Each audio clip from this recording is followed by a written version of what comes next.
पुराने समय की बात है। नगर में रहने वाला सवल नाम का एक लड़का अपनी जिंदगी से बहुत निराश था। उसके निराशा का कारण यह था कि अब वह कुछ भी नहीं कर रहा था। उसके माँ बाप उसे ताने मारते कि तेरे सारे मित्र कुछ ना कुछ कर रहे हैं, लेकिन तू अभी भी घर में बैठा हुआ है। मित्रों के बीच भी अक्सर उसका मजाक ही बनता। वह कहीं जाता तो लोग उससे पूछते कि क्या कर रहे हो। उसे यह बताने में बड़ी शर्म आती कि अब भी वह कुछ भी नहीं कर रहा है। धीरे धीरे उसने रिश्तेदारों के यहाँ जाना और लोगों से मिलना जुलना कम कर दिया। वह ज्यादातर समय अपने घर में ही बैठा रहता। वह अकेले में रोता, भगवान को कोसता और अपनी किस्मत को दोष देता। अब उसे अपनी जिंदगी बोझ सी लगने लगी थी। कभी कभी वह सोचता कि जब वह कुछ करने के लायक ही नहीं है तो फिर उसे जिंदा रहने का क्या फायदा, उसे तो मर जाना चाहिए। एक दिन वह अपने नगर की एक सड़क से गुजर रहा था। तभी उसने देखा कि एक गुरु दुख के ऊपर प्रवचन दे रहे हैं। वह भी उस भीड़ में जाकर बैठ गया और गुरु के प्रवचन सुनने लगा। गुरु बोल रहे थे कि दुख एक गुरु की भांति होता है जो हमें जीवन की सच्चाई दिखाता है और हमें सही से जीवन जीने का तरीका सिखाता है। आप चाहे तो अपने दुख रूपी गुरु से जीवन जीना भी सीख सकते हैं और चाहे तो उस दुख में डूबकर बैठकर रो भी सकते हैं। सवल भी गुरु की ये सारी बातें ध्यान से सुन रहा था, लेकिन उसे गुरु की ये बातें सही नहीं लगी। उसने खड़े होकर कहा, दुख कुछ भी सिखाकर नहीं जाता, सिर्फ पीड़ा देकर जाता है। दुख की पीड़ा अनंत होती है। ऐसा लगता है इसके बाद कुछ भी नहीं होने वाला, कुछ भी नहीं मिलने वाला। मृत्यु भी उसके सामने छोटी लगने लगती है। गुरु ने कहा, आखिर क्या दुख है तुम्हें? सवल ने अपना सारा दुख गुरु के समक्ष कह सुनाया और पूछा, क्या आपके पास मेरे इस दुख का कोई समाधान है? यह सुनकर गुरु मुस्कुराए और बोले, जिस दिन तुम्हारे जीवन में सच्चा दुख आएगा उस दिन मेरे पास आना, मैं तुम्हारे दुख का समाधान अवश्य करूंगा। इतना कहकर गुरु वहां से चले गए। सवल ने सोचा, क्या मेरा दुख सच्चा नहीं है? क्या जिस दुख से मैं गुजर रहा हूं, क्या वह झूठा है? कोई भी मेरे दुख को नहीं समझता। जब मां बाप ही नहीं समझ पाए तो गुरु क्या समझेंगे? अपने दुखों से परेशान होकर सवल ने एक निर्णय लिया कि वह कुछ करके दिखाएगा। उसने एक छोटा सा व्यापार शुरू किया, लेकिन उसमें सफलता नहीं मिल रही थी। लेकिन उसके घर वाले खुश थे कि वह कुछ तो प्रयास कर रहा है। वह अपने व्यापार में जूता रहा और धीरे धीरे सफलता भी मिलने लगी। फिर उसने रफ्तार पकड़ ली। सिर्फ 3 साल के अंदर ही वह एक बड़ा व्यापारी बन गया।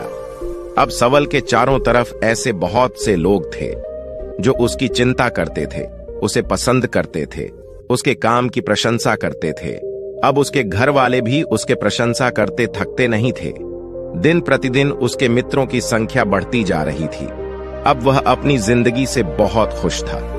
उसके कुछ मित्रों ने उसे सलाह दी कि जब तुम बड़े व्यापारी बनकर इतना खुश हो तो सोचो, अगर तुम इस नगर के, इस राज्य के सबसे बड़े व्यापारी बन जाओगे तो तुम्हारे पास कितना सुख होगा, कितने लोग तुमसे जुड़ना चाहेंगे, तुम्हारा कितना यश फैलेगा। स्वयं राजा भी तुमसे मित्रता करना चाहेंगे और जरूरत पड़ने पर तुमसे ही धन उधार लेंगे। मित्रों की यह बात सवल के मन में अच्छे से घर गई। अब उसने और भी धन कमाने का प्रयास शुरू कर दिया, लेकिन उसे यह सब अब जल्दी चाहिए था। वह सब कुछ प्राप्त करने में अपना ज्यादा समय बर्बाद नहीं करना चाहता था। इसलिए उसने ऐसी भी कार्य करने शुरू कर दिए जो उचित नहीं थे। उसने बड़ी मात्रा में अपने मित्रों से उधार लेना शुरू कर दिया, ज्यादा मुनाफा कमाने के लालच में। अपने सामान में मिलावट करने लगा। उसने दूसरे व्यापारियों के खिलाफ षड्यंत्र भी रचा। उसने डराया, धमकाया। जैसा जैसा उसका मित्र कहते गए वही करता गया। वह इन तरीकों से ज्यादा धन तो कमा रहा था, लेकिन अब उसके जीवन में सुकून नहीं था। उसके मन की शांति गायब हो गई थी। उसे रातों में नींद नहीं आती थी। वह किसी उधेड़ बुन में लगा रहता था। सुख साधन के सारे वस्तुएं होने के बाद भी उसे किसी में सुख नहीं मिल रहा था। एक दिन सवल अपनी बग्घी में सवार होकर कहीं जा रहा था। तभी रास्ते में उसे गुरु का आश्रम दिखा। वो रुक गया। वह गुरु के पास जाकर बोला, गुरुदेव, आपने कहा था जब तुम्हारे जीवन में सच्चा दुख आए तब मेरे पास आना। मैं अब बहुत ही दुखी हूं। मेरे रातों की नींद गायब हो गई है। मुझे कहीं सुकून नहीं मिल रहा। इस तरीके से सवल ने अपनी सारी समस्या गुरु के सामने कह सुनाई। गुरु ने कहा, जब तुम मुझसे पहली बार मिले थे तभी तुम किसी दुख में थे। तुमने उस दुख से क्या सीखा? सवल ने कहा, मैंने सीखा कि सिर्फ सोचने और चिंता करने से कुछ नहीं होता। अपनी सोच को सच करने के लिए कर्म करना पड़ता है, और सिर्फ कर्म करने से भी कुछ नहीं होता। अपने कर्म को अंतिम पड़ाव तक ले जाना भी आवश्यक होता है। चाहे रास्ते में कितनी मुश्किलें आए, मन कितना ही निराशा हो, कितना ही लगे कि अब आगे कुछ नहीं होने वाला है, तब भी यह मानकर चलो कि मैं जो कर रहा हूं उसमें मैं अवश्य सफल रहूंगा। लोग सिर्फ सफल व्यक्ति को सम्मान देते हैं, फिर चाहे कोई कितना अच्छा क्यों ना हो, वह लोगों की नजरों में बोझ ही होता है। यह सब सुनकर गुरु मुस्कुराए और बोले, यह असली दुख नहीं है। जब तुम्हारे जीवन में असली दुख आए तब मेरे पास आना, मैं उसका समाधान अवश्य करूंगा। सवल ने जाते समय गुरु को सोने के सिक्कों से भरा एक घड़ा भेंट किया। घड़ा देखकर गुरु ने कहा, यह मेरे किसी काम का नहीं, इसे उस पेड़ के नीचे गड्ढा खोदकर दफना दो। सवल ने गुरु के कहे अनुसार घड़े को पेड़ के नीचे दफना दिया और वहां से चला गया। कुछ दिनों तक व्यापार अच्छी तरक्की कर रहा था, लेकिन गलत व्यापार की वजह से धीरे धीरे उस व्यापार में घाटा होने लगा। उसकी सारी धन संपदा धीरे धीरे खत्म होने लगी, और एक दिन ऐसा आया जब उसके पास कुछ भी नहीं बचा और वह कर्जे से लद चुका था।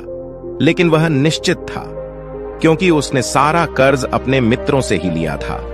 वह सोचता था कि उसके मित्र बुरे समय में उसका साथ देगा, लेकिन ऐसा कुछ भी नहीं हुआ। बुरा समय आते ही मित्रों ने अपना उधार मांगना शुरू कर दिया। उधार वापस न मिलने पर जान से मारने की धमकी भी दी। उसके चाहने वाले सब उससे दूर गए। उसके वो मित्र जो उसके साथ मौज मस्ती करते थे, अब उससे दूर भागने लगे।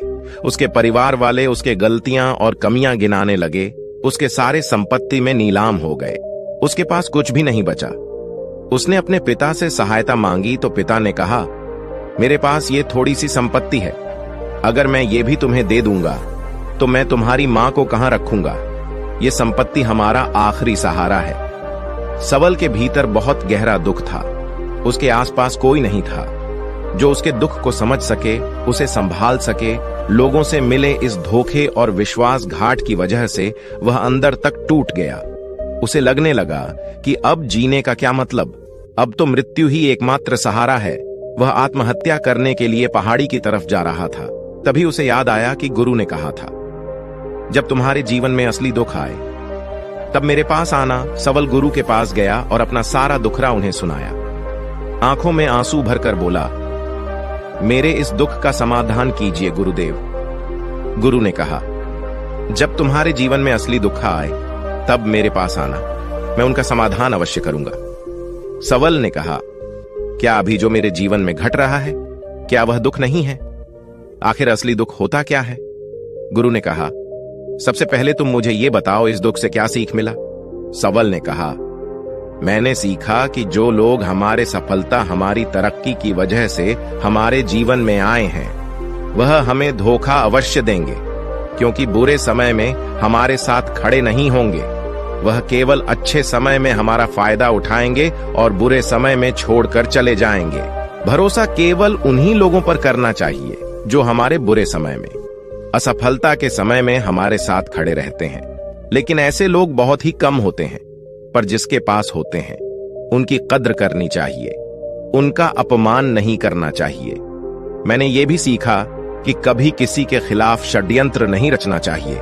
ईमानदारी और धैर्य के साथ काम करना चाहिए और कभी लालच नहीं करना चाहिए। अपना सारा दुख और अनुभव बताने के बाद सवल आंखों में आंसू भरकर गुरु के सामने बैठा रहा। थोड़ी देर बाद गुरु उठे और उस पेड़ के नीचे गड्ढा खोदकर वह घड़ा बाहर निकाला जो सोने के सिक्कों से भरा हुआ था, और उसे सवल को दे दिया और कहा, तुम्हारे जीवन में असली दुख आए तब मेरे पास आना। सवल ने गुरु को धन्यवाद दिया और प्रणाम कर कर वहां से चला गया।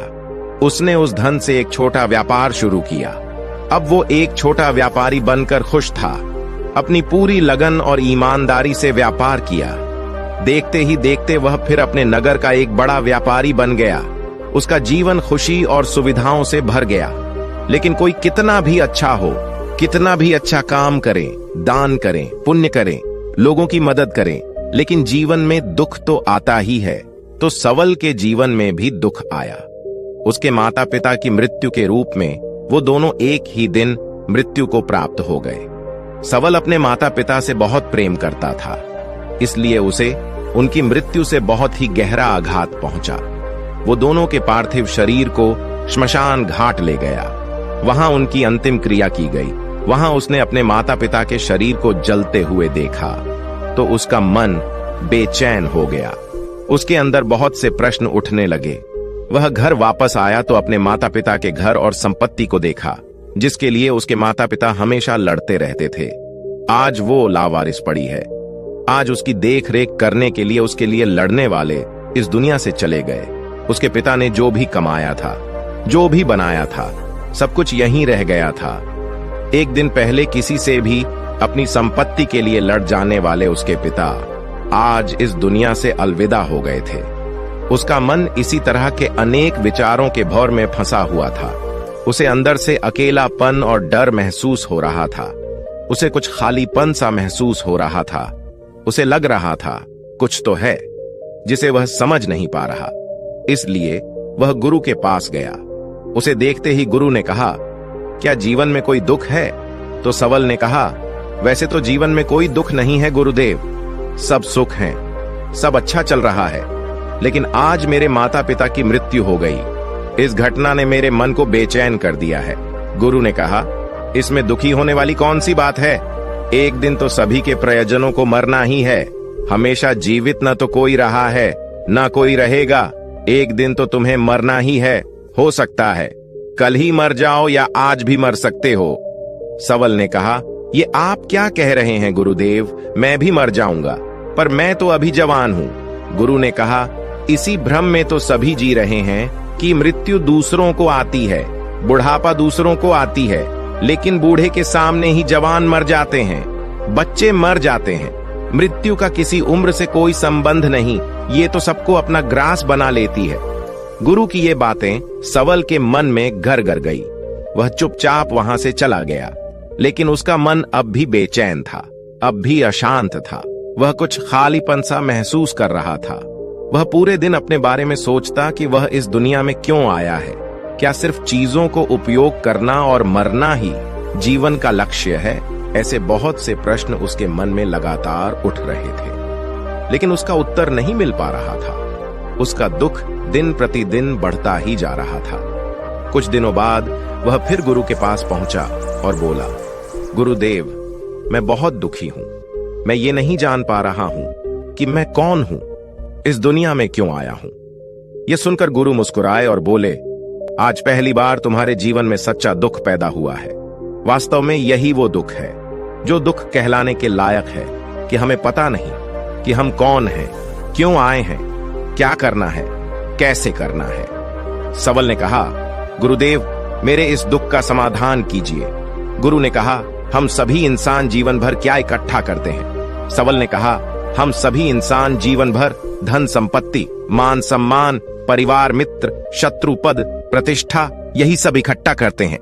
गुरु ने कहा, क्या इन इकट्ठा हुई सभी चीजों से एक भी चीज साथ ले जाया जा सकता है? सवल ने कहा, नहीं गुरुदेव, इनमें से कुछ भी साथ नहीं ले जाया जाता। मेरे माता पिता के साथ कुछ नहीं गया, सब कुछ यहीं छूट गया, परिवार, संपत्ति, सब कुछ। तो गुरु ने कहा, अब मेरी बातों को ध्यान से सुनना। इस दुनिया में हमें जो इकट्ठा करना है वह हम इकट्ठा करते नहीं। चीज जो हमारे सामने होती है, लेकिन हम उन्हें देखने का प्रयास नहीं करते। इस दुनिया में हमें जिस चीज को इकट्ठा करना है वह हम खुद है। हमें खुद को इकट्ठा करना है। सवल ने कहा, क्या गुरुदेव, हमें यह संसार छोड़ देना चाहिए? अपने सभी इच्छाओं को मार देना चाहिए? किसी से प्रेम नहीं करना चाहिए? धन संपत्ति इकट्ठा नहीं करना चाहिए? मान सम्मान के आशा छोड़ देनी चाहिए? गुरुदेव ने कहा, एक बिखरे हुए मनुष्य के अंदर से कामनाएं, इच्छाएं और वासनाएं ऐसे ही निकलती हैं जैसे पहाड़ से कोई पत्थर गिर रहा हो, जिस पर पहाड़ का कोई नियंत्रण नहीं है सिवाय देखने, परेशान होने और कुछ खोने के। इसी प्रकार एक बिखरे हुए मनुष्य के इच्छाएं अनियंत्रित और दुखदायी होती है। उसका अनियंत्रित मन कुछ भी इच्छाएं और कल्पनाएं करता रहता है और दुखी होता रहता है। लेकिन जब व्यक्ति एकत्रित हो जाता है तो वह जो भी करता है उसके नियंत्रण में करता है, तब इच्छाएं भी उसकी इच्छा से निकलती हैं। सवल ने कहा, गुरुदेव, आपने मेरे सच्चे दुख का समाधान कर दिया। उसके बाद आपका बहुत धन्यवाद। मैं खुद को एकत्रित करने का प्रयास करूंगा। गुरु ने कहा, मानव शरीर में बहुत ऊर्जा है, बहुत शक्ति है और यह बेकार के कामों में वट कर रह गई है, व्यर्थ की चीजों में लगी रहती है। यह ऐसा है कि जैसे एक अत्यंत शक्तिशाली मशीन किसी बच्चे के हाथ में दे दी गई हो और बिना सोचे समझे, बिना किसी नियंत्रण और जानकारी के बस इस शक्ति को कहीं भी बर्बाद कर रहा है। इसलिए अपनी चेतना की सत्य पर ध्यान दो और इसे एकत्रित करो। सवल को अपने प्रश्नों का सही उत्तर मिल चुका था। उसने गुरु को धन्यवाद किया और चुपचाप वहां से चला गया। तो दोस्तों, मुझे उम्मीद है इस वीडियो से आपको बहुत कुछ सीखने को मिला होगा। अगर आप नए हो तो हमसे जुड़ने के लिए इस चैनल को सब्सक्राइब करना मत भूलिएगा।